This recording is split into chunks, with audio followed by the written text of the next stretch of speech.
Bharatiya Janata party के दो strong point हैं जिस पर प्रधानमंत्री का सीधी सीधी बात है कि लोग उन चीजों को समझें। अव्वल तो ये कि केंद्रीय तौर पर अगर देखें तो नेशनल सिक्योरिटी, और अगर राज्य के तौर पर देखें तो कानून व्यवस्था।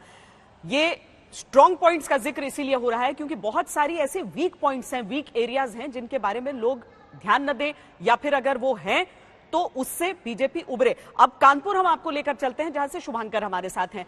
कानपुर एक ऐसा क्षेत्र है शुभांकर जहां से बिकरू कांड हुआ था, और बिकरू कांड के बाद एक आवाज ये उठी थी कि क्या ब्राह्मण नाराज हो गए हैं बीजेपी से, वो जिन्होंने पिछले चुनावों में 82% की संख्या में उन्हें वोट दे दिया था। अब बहुत सारी चीजें ऐसी हो जाती है, लेकिन आप शहरी इलाके में भी खड़े हैं तो इस समय ये भी हम समझना चाहेंगे क्योंकि कानपुर में बहुत सारी ऐसी चीजें हैं जो छोटे छोटे तौर पर शुरू हुई, चाहे हम मेट्रो का काम देख लें या फिर ट्रैफिक डीकंजेशन, ट्रैफिक किसी तरीके से वहां सुचारू रहे, जो कि एक बहुत बड़ी समस्या हो जाती है। गंगा जी की सफाई हो जाती है, टैनरीज का मुद्दा हो जाता है।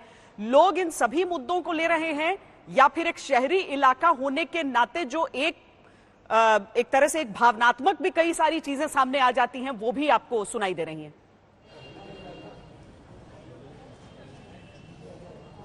श्वेता, आपने strong point and weak point की बात की थी, मैं वहां से शुरुआत करता हूं। स्ट्रांग जज्बा यहां जो है कानपुर के लोग दिखा रहे हैं। यहां पर देखिए, ये जो मैम मेरे साथ है, इन्हें थोड़ी देर पहले जिला अधिकारी ने प्रशस्ति पत्र दिया है, और ये मैम मुझसे कह रही थी, मुझे लगता है आप भी शायद बहुत इंस्पायर होंगे इनसे, कि जोश होना चाहिए। मैम क्या कह रही थी आप? क्या कह रहे थे? जोश होना चाहिए कैसे?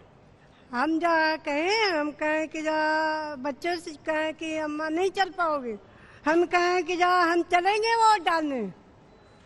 हम गाड़ी में बैठ गए, गाड़ी में बैठ के आए, एक्सीडेंट, मेरा हड्डी टूट गई थी, कुल्ला का ऑपरेशन हुआ है भैया। देखिए श्वेता, लोग कहते हैं ना, एक घूंट पानी ना मिले तो मौत आती है, और एक वोट सरकार बदल जाती है। चाची कह रही घर वाले लाना नहीं चाह रहे थे, लेकिन हम फिर भी लेकर आए। सर भी ऐसे ही है। सर, आपकी स्थिति जो है वो सही नहीं थी, लेकिन क्या जज्बा था कि आप वोट देने आए, क्योंकि आप बहुत लोगों को इंस्पायर कर रहे हैं। जी, तो क्या मन में लेकर था जो वोट देने आप आए? हाँ, अपने जोश हमारे मन में था जी कि अपना सब वोट देना है, देश के हित में काम करवाना था। देखिए श्वेता, ये वो लोग हैं जिनकी वजह से कानपुर में जो सेकेंड हाफ में वोटिंग बढ़ी है, और ये पूरे देश के लिए प्रेरणा भी है कि अगर इस स्थिति में ये यहाँ वोट देने आ सकते हैं तो आप भी अपने घर से निकलिए, आखिरी समय जो है उसमें आइए। और देखिए, कई लोग तालियां बजा रहे हैं यहाँ पर इनके लिए। थोड़ी देर पहले डीएम ने भी इनकी सराहना की, और अब सभी लोग इनके लिए यहाँ गैदर हैं, इनका सम्मान कर रहे हैं। ये प्रशस्ति पत्र तो डीएम ने दिया था, लेकिन ये तालियां जो हैं ये शायद इस सम्मान के हकदार है।